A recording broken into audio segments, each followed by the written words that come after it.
Hello, everyone. I'm reading from Oppression and Social Intervention. I think I might have read from this before, but I'm going to read the last chapter, um, Toward a Conception of Human Possibilities. And I don't know if I read from that or not. I don't think I have. But sometimes you go back, repeat. Um, so let's get into it. Toward a Conception of Human Possibilities. Let's put that down there.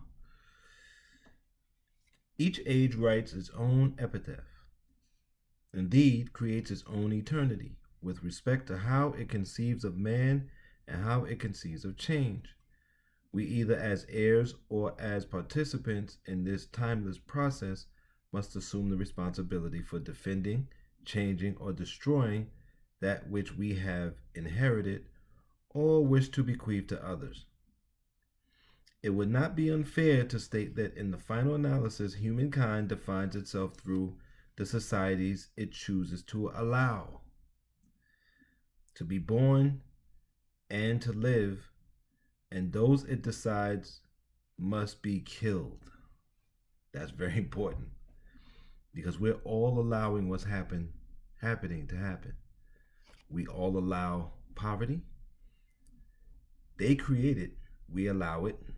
We all allow mental death and destruction. We all allow rampant violence. We all allow these things. The problems of social intervention, no differently from those associated with the creation of totally new societies or settings, are problems which can be understood in terms of the particular conception of man one elects to infuse with both meaning and validity. The societies that we create, the means we chose or choose to create them, and the ways we go about changing them are all concrete instances of how different conceptions about man and human possibilities determine the form and the content of the societies we build, perpetuate, alter, and terminate. Always in my writing, you could tell this is old because it says man. I always say the people or human beings. I'll say folks, but I'm always saying to conclude all humanity. Because they say man, they mean men and women. They mean men, women, and children. But it's just an old way that they used to write. I don't even think people write like that anymore though. The infusion of meaning and validity into a particular conception of man is not a scientific act, neither does it have anything to do with a purposefully dispassionate pursuit of truth. Regardless of how elaborate the incantations are that accompany it, when, for example, Skinner tells us that a scientific analysis of behavior disposes autonomous man and turns control he has been said to exert over the environment. He is not making a scientific statement any more than he is providing us with an accurate overview of history. Similarly, when our humanist friends lash out at Leibniz's monads or monads, seek to canonize the subjective aspects of our nature, or warn us, as Polanyi has, that one may disassemble a watch and examine all of its parts and reassemble them without learning anything about the meaningful function of the watch or about the nature of time. They are being scientific nor philosophical. Statements about the nature of man are as much political statements as they are attempts to decipher the hidden symbols and meanings of our collective soul. Their function is to provide the rationale or rationales, establish the expectations, and encourage the development of those social structures through which self-fulfilling prophecies are actualized. The importance, for example, of what Waters has called mechanomorphic views of man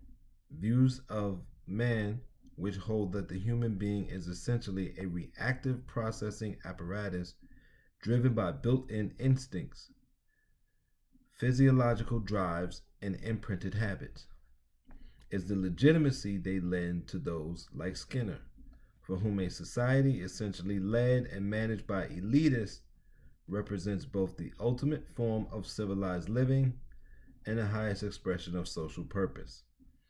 In short, whether man is dethroned or ennobled with respect to his centrality in the universe is as much as possible a political problem as it is an issue of philosophical contention. I just wish people really would start doing the social and political work.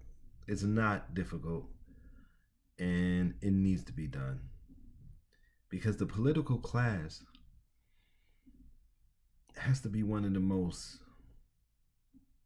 thoughtless political classes that we've ever had in this society today. I'm talking about your Congress, your president, state assembly, state senate, city councils, mayors, governors, all of it. The social interventionist, no differently from anyone else, cannot be viewed as acting in a socio-political historical vacuum.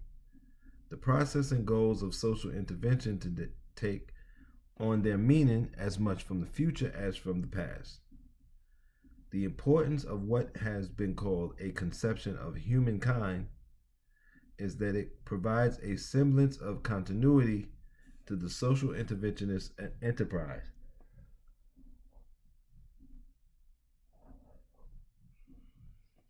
Its function is to make action both intelligible and meaningful beyond the exigencies of the immediate situation. Universal needs. The purpose of this final chapter is to share with the reader some preliminary thoughts concerning the development of a guiding conception of human possibilities.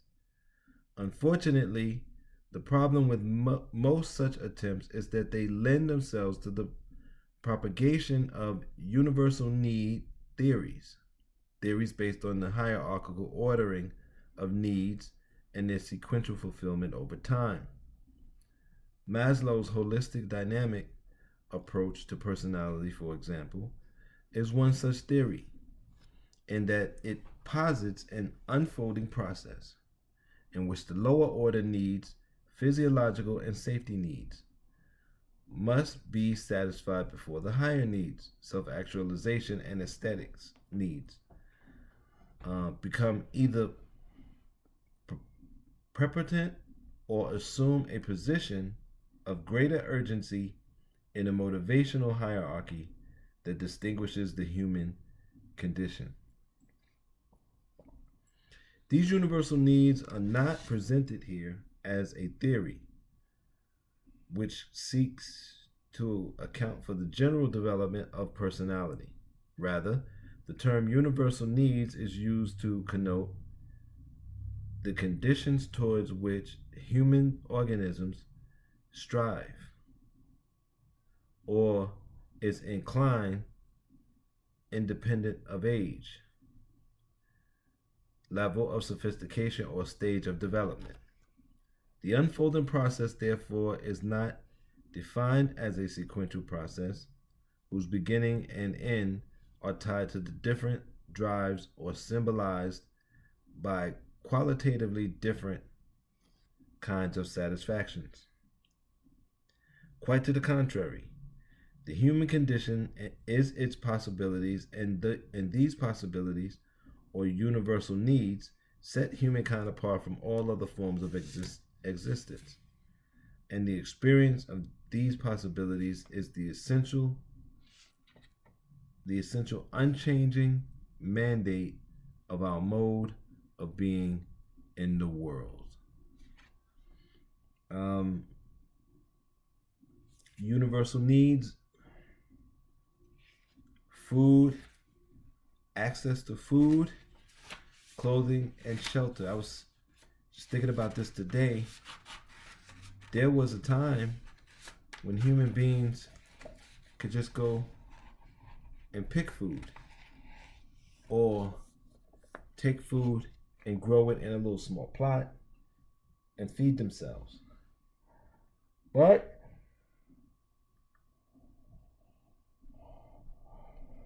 we have moved into a situation where you have to pay for everything with this thing they call money.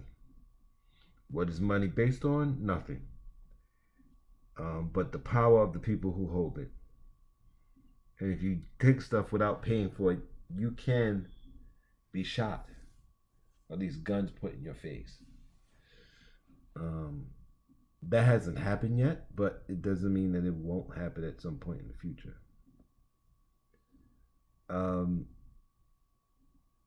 This is an old book.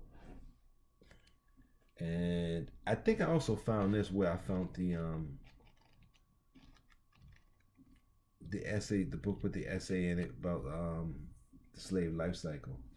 There was an old school closing down. They were throwing away these books, and I think I took this. Either I took this from there.